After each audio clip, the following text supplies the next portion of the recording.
On this Fanmail Friday, you asked this question: who should manage this team next year? So we've got some thoughts. We've got some candidates, people we're dreaming about. We're going to share those with you and more coming up on Locked On Angels. It's time to get locked on with Mike and John, and this is Locked On Angels. You are Locked On Angels, your daily Los Angeles Angels podcast. Part of the Locked On Podcast Network, your team every day. And we thank you for making Locked On Angels your first listen of the day. You can find us anywhere you get your podcast, including Apple Podcast and Spotify and SiriusXM by searching Locked On Angels. And the best way to help us out is by giving us a rate and a review. And if you're watching on YouTube, make sure that you're subscribed and click that bell to be notified every time a new episode drops. And today's show is brought to you by FanDuel. You can make every moment more. Right now, new customers can bet $5 and get $200 in bonus bets guaranteed. Visit FanDuel.com/LockedOn to get started today. Thanks for being here for this episode of Locked On Angels, where it's your team every day. You've got the Frisch Brothers here with you, a.k.a. the Super Halo Bros. My name is John, and that's my brother Mike. And my name is Mike, and that's my brother John. Hey, we've been fans of this team for years, and it's a pleasure to be talking Angels baseball with you every single Monday through Friday. The number one daily Los Angeles Angels podcast. Number one, baby. We love it. Hey, on today's show, it is a Fan Mail Friday edition of Locked On Angels. So we're getting to your questions. Lots of questions. What we tried to do was compile all the questions into, the same kind of topics. So if you don't hear your name, we did get your questions. So thank you for that. We tried to group them all together into one. Now, before we get to Fan Mail Friday, Mike, we have to talk about the waiver claim results after the Angels put 6 players on waivers. Did you know they put Tyler Anderson on waivers like a week ago and he went unclaimed? It was like a non-story. And so this is my surprise face that he got unclaimed. Yeah, exactly. So let's get into the results here because some interesting things happened yesterday at the 10 a.m. waiver wire deadline. Why don't you talk about that? Yeah, the Cleveland Guardians got Lucas Giolito, Reynaldo Lopez, and Matt Moore. Now, they weren't even considered as a team that would probably make claims. It sounds like it was going to be the Marlins that were going to go after at least Lopez and Moore, and they're in the wild card race. And they were actually they're the worst of the wild card teams right now. And so because they're over 500, and so people thought they would be the ones that would make the first claims.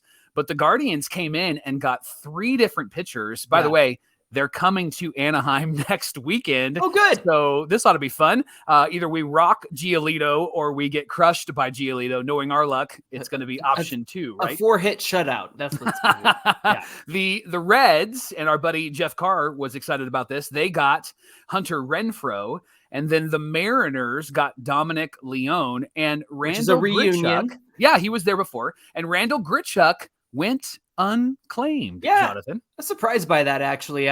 You'd think that somebody would want to pick him up, but they probably looked at his last month and went, oh, we don't want none of that. But you know what? Regardless, he'll remain a Halo unless they choose to outright him to a minor league affiliate, or at that point, he would have the choice to elect free agency. Right. But you know what? I don't see why they wouldn't keep him on the roster. Because I think he'll play left field. I wouldn't be surprised if he's not just a regular left fielder for the rest of the year. He's a quality at bat, quality defensive guy. I know he's been struggling, but I think it would be pointless to pay him and to release him. There's a point to actually keeping him, and I don't think it's being paid too much. I think it was only around like $200,000 is the rest of his contract for the Angels for the last month of the year. We were joking that at the time of the waiver wire exchange, that the Angels and the Guardians had the exact same record, 64-70. Yep. The difference is location. The Guardians play in the Central, and they only have the Twins in front of them, and they're 5 games back of the Twins. So why not go and get some guys who you think are going to help out your rotation and your bullpen? Right. Honestly, of everybody who was available, Lopez and Matt Moore are probably the ones. I think Moore is the best option, honestly, as a relief guy. Absolutely. He'll be great out of the bullpen. They've been struggling with their rotation because they've had so many injuries this season that Giolito makes sense. You can figure out something there. The Guardians have a pitching lab, as we're all aware of. And then seeing the Reds get Hunter Renfroe, by Renfroe, you'll hit 1 million home runs in Great American Ballpark because it's a hitter's park. Right. And then Dominic Leone back with the Mariners, of course. I mean, they always need bullpen help, especially after some of the moves they made. I mean, it just enhances their bullpen as well. He's going to slide right into a really strong bullpen, and they always seem to have really good pitchers. Their run differential, I think, is really close, but they have a way of winning those close games. And Dominic Leone isn't going to be their best bullpen guy. He probably won't even be a high-end bullpen guy. He'll probably come in if they need him in the 5th inning, 6th inning, right? And so they have a great starting rotation, and then they have this great bullpen. And so he just is an additive to what is a team that's really hot right now. So this saved the Angels essentially about $5.7 million. And Jeff Fletcher of the Orange County Register tweeted, he said, by calculations at Fangraphs, this should get them under the luxury tax, which we all know was the goal here, was to get them under the luxury tax, avoid the luxury tax penalty, so that if they do it again next year, if they won't get penalized the 2-year in a row penalty, it'll just be the single penalty if they remain above the tax. So because it looks like they made it, the payroll is now about $228 million for 2023. Yeah. Before today's game, though, Mike, the Angels can add 7 players to the roster, which expands to 28 on September 1st, by the way, up from 26. They have 5 open 40-man spots. They can add up to 5 pitchers among those 7 spots that they have. Now, at the time of recording, they recently called up Jose Marte, so he will be in the bullpen. Somebody's been hurt all season. Yeah. And it'll be interesting to see him up with the team. And then, was it Davis Daniel will go to AAA. Yeah. And so he's back on the 40-man spot. So again, there's some options there. Mike, are we going to see more of the same that we've seen? Are we going to see our Hergets and our who else is still here? Are we going to see Herget and maybe I don't know. Who do you think? Kyron Paris? I would love to see some guys get a shot, and I don't know if it'll hurt them or if it'll help them. I got to think that just giving them the big league experience could be beneficial. Yeah. I think we'll see Jordan Adams again. I hope we see Jordan Adams again, because I'd like to see him get some consistent at-bats. He's been tearing it up in AAA, and he hit a triple the other night and just flew around the bases. The ball, I think, should have been a double, and he ended up at third base. I'd love to see that guy get a shot. I think he's a very much like Joe Adell type of player, and I think he just needs consistency and needs at-bats. So I'd love to see him. Kyron Paris is obviously a really interesting person to bring up. I think that it'd be great to see him get some at-bats and see what he can do defensively. And Johnny, I think that this just opens up the opportunity to bring David Fletcher back. But if they're trying to do contract manipulation with him so they don't have to pay him and things like that, then you may not see him. But it would make sense for him to come back up onto this roster. I think for the last month, I think having his bat in the major leagues to get him at some at bats, maybe to get him right, I think would be great. And also to have him on the defensive side. Those are the names when it comes to like hitters. When it comes to pitchers, Johnny, I wonder if guys like Bachman and Joyce are just going to come off the IL and then they'll immediately go right in and they don't have to make a move because there isn't a roster designation. They don't have to move people around for that. And I wonder if they'll even give Ben Joyce's brother, what's his first name? Is Zach. it Zach Joyce? I knew it had an A in it. And so maybe they'll give him a shot. Maybe they'll bring him up and let him kind of go at it and see what happens. I think that the Angels can get really creative. Will they get creative? I don't know. It doesn't seem like that would be something they would do. I would be super creative in this last month with the 20-something games you have left, because I would love to see what you have in the minor leagues and give them a shot to perform in the major leagues. You know, Colton Ingram might be another one who comes back up and pitches out of the bullpen. Maybe he gets a start just to see what he can do as a starter against major league talent. The other thing is that Renfroe, it looks like they're going to be running him more out in the outfield. Yeah. Which might mean we could see some infielders like Kyron Paris. In fact, our friends over at angelswin.com pointed out that Kyron Paris would be up for Rule 5 selection if he's not added to the 40-man roster before the Rule 5 draft. So add him to the 40-man and give him a shot at the end of the season. I mean, it's what got us excited about like Logan O'Hoppe at the end of last season, or Mickey Moniak. I know that Moniak hurt his thumb and whatnot, but it's these kinds of moves that get you excited for players for the following year. Right. I wouldn't be surprised to see Jordan Adams back either. But again, I think that it's going to be very pitching heavy, because considering the bullpen just lost 3 guys out of it, I'm sure that we're going to see a lot of pitchers coming up up from the minor leagues. Hey, the Angels are playing the A's at 6:40 Pacific time tonight. You can catch every pitch of the Angels hometown broadcast on SiriusXM with the SXM app. Just search Angels. And coming up on Locked On Angels, our first Fanmail Friday question of the day. Are there dark days ahead for the Angels considering all the trades and moves that they made with the minor leaguers that they have? Or is there a possibility that it can be better? We'll get into all of that coming right up. Locked On Angels is brought to you by FanDuel. You can get ready for the NFL season with incredible offers from FanDuel, America's #1 sportsbook.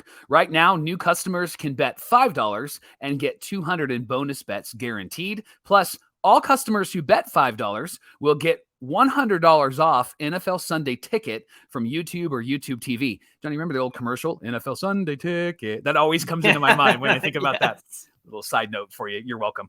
Now is the best time to join FanDuel. The app is easy to use, and you can be on everything from the spreads to the player props and more. So visit FanDuel.com/lockedon and kick off the NFL season with an offer that you don't want to miss. FanDuel, the official partner of the NFL. Thanks for making Locked On Angels your first listen of the day. Locked On Everydayers, join us on Monday. We're going to be recapping this 3-game set against the Oakland A's before the Halos come back home on Monday, Labor Day, by the way, where they will face the Orioles at home. But again, on Monday, we'll give you our recap of the entire weekend series against the A's, the Oakland A's, who are going through it this season. As much as we are, they've been going through it since day one. The Angels are playing them at 6:40 Pacific time tonight. You can catch every pitch of the Angels hometown broadcast with SiriusXM on the SXM app.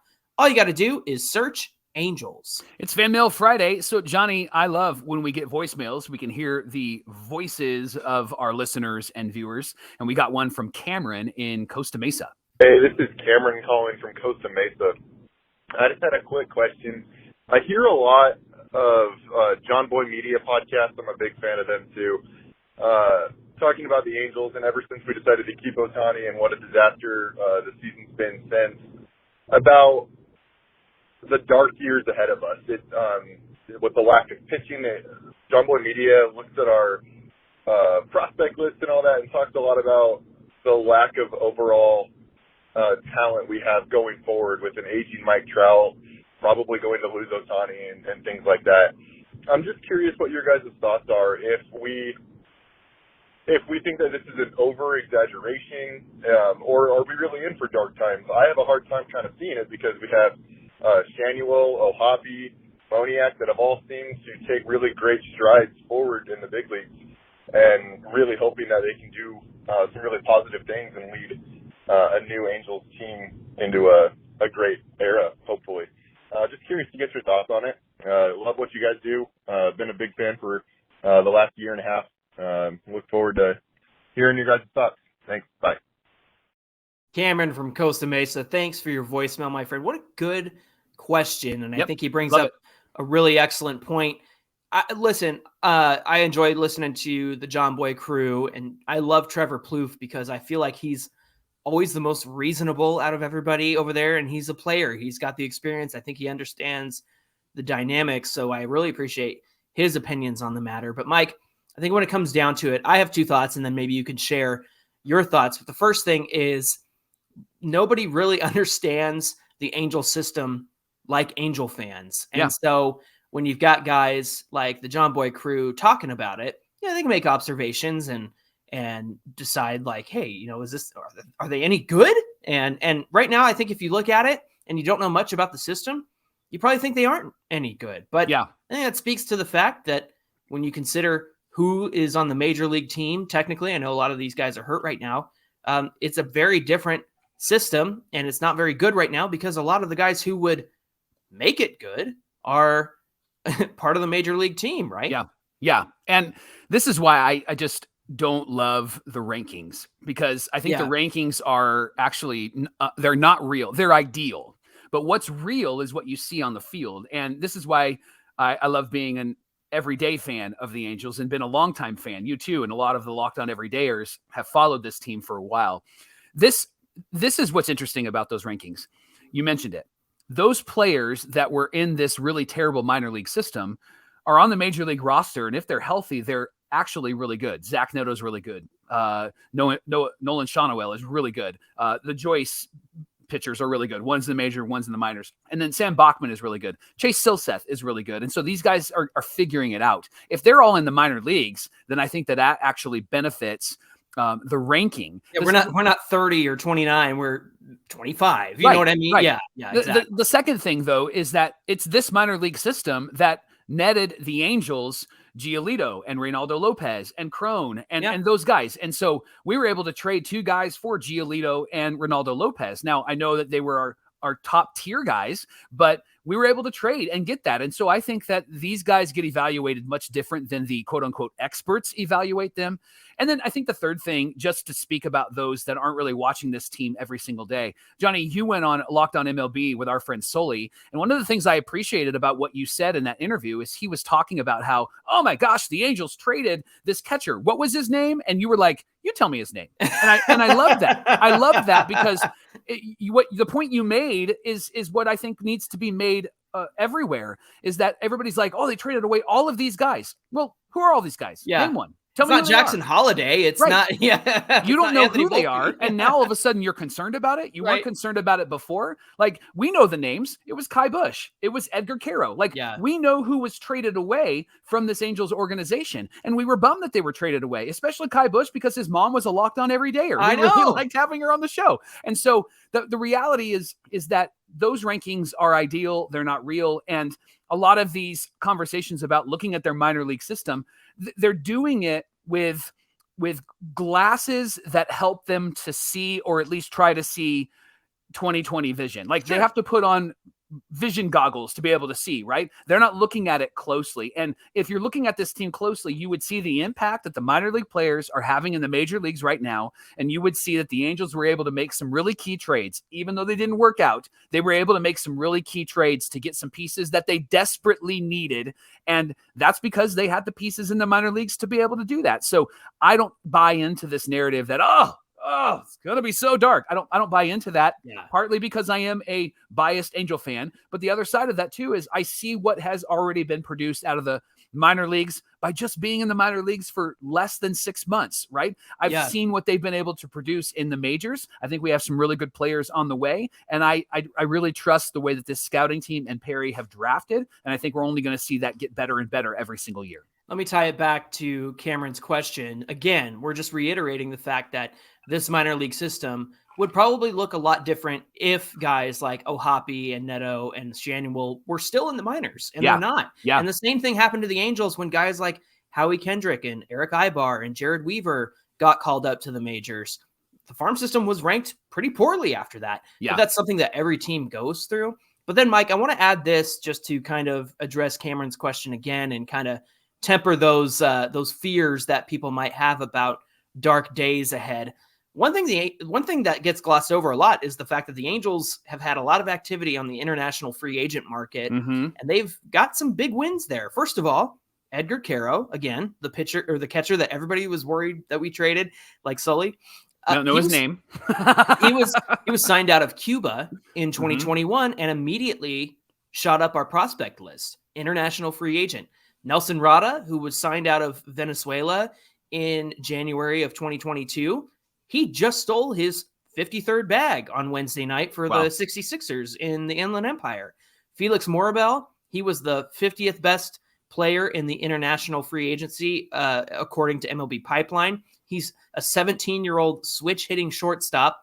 He's got a 286 average in the Dominican Summer League. And so there are some bright spots, especially when you consider how quickly Perry Manassian is calling up his first-round picks who are coming out of college, by the way. Yeah. And somebody, I think it was Norman on YouTube, made a really good point.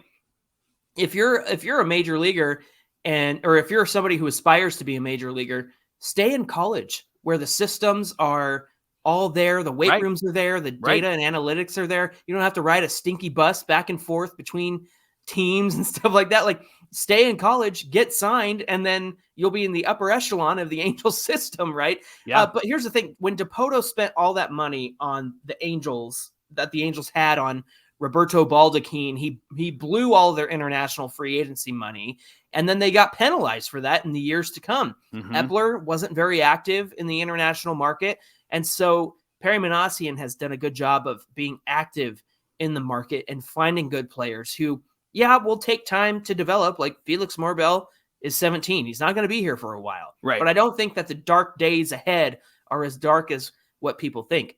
Maybe next year will be a bit of a struggle, except we've got a good core of young players that we're excited to watch. And the other thing that comes to mind is, everybody says Mike Trout should request a trade, or, Mike Trout should do this or that. And I think that if you're a team, you want a Mike Trout around the young guys. You want a Mike Trout around the up and comers, right? You want him to be around the young players because he cares. It makes me think of Miguel Cabrera. Everybody loves Miguel Cabrera, but he's been on a terrible Tigers team whose playoff drought is as long as ours. Yeah. Around all these young guys who, I think the first wave of Tigers young prospects wasn't very good. I think this second wave that's coming through now is getting even better. So all of that to say, I think that the dark days ahead are kind of a very zoomed out view of what the Angels have, especially for those who aren't too familiar with the Angel system.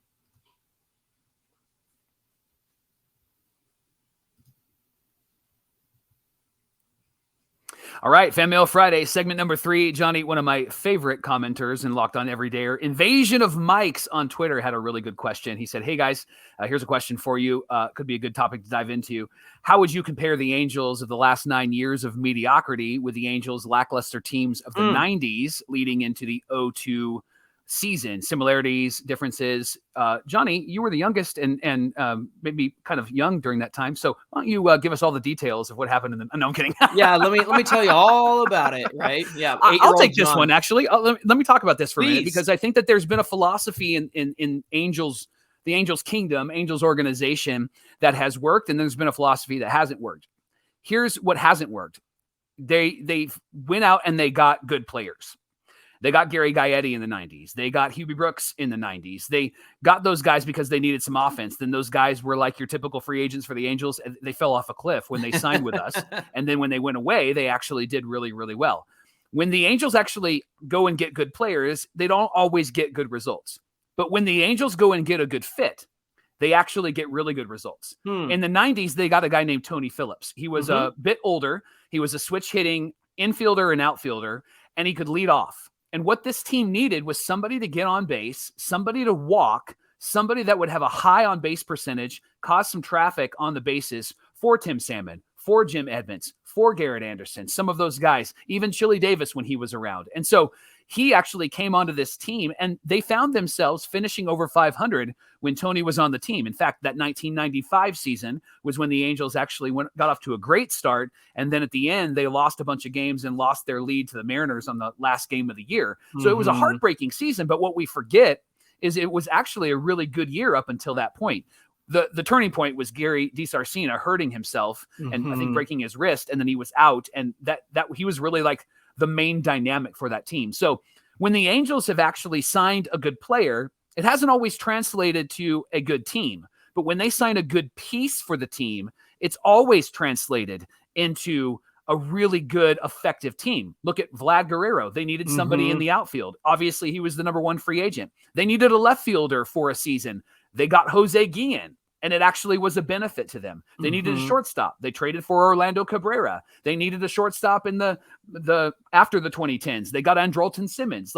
When they make those moves, that actually helps this team because they're looking for pieces that benefit. Where Artie has really messed up, and when he's given directives and when he's allowed the GMs to do that, is when they've gone to get somebody like a Josh Hamilton because he was out there and was supposed to be good, or an Anthony Rendon. He was out there, was supposed to be good. They didn't necessarily need an outfielder, and they didn't necessarily need a third baseman. They needed pieces, and they didn't go get the pieces. They went and got the player that would make a big splash because that the philosophy behind that was, this will draw eyes, this will draw tickets, but it doesn't actually make a good team. So the teams of the 90s would find good players, but not good fits, and they would fail. If they found a good fit, they would actually be successful. And that's the same team that we've had in the last 9-10 years in Anaheim. Well done. I would push back a little bit and just say, like, when they got Hamilton, they needed an outfielder, but it was because they let Torrey Hunter go. So that's and so tying back to your point, Torrey Hunter is a good fit. Yes. Josh Hamilton is the big splashy signing that you re-sign Hunter. Right. That's what you do. So that you can re-sign Greinke as well. Yeah, exactly. Hey, Yeah. Joey Inglace on Twitter, he said, who are your realistic dream and fantasy long shot choices to be our next manager? Mike, I came up with a little bit of a list. And before we get to that, I just want to say, I know a lot of people see Benji Gill as also a potential opportunity, considering how he managed Team Mexico. I think that's an interesting idea, but I tried to stick to Joey's question of, like, who's your dream guys here. So starting out with, let's just go back and forth here. Walt Weiss, Braves bench coach right now. He was part of the World Series team in 2021. He did manage the Rockies from 2013 to 2016, but he only had a .437 winning percentage. But a lot of that had to do with the fact he didn't have a good relationship with the Rockies GM at the time.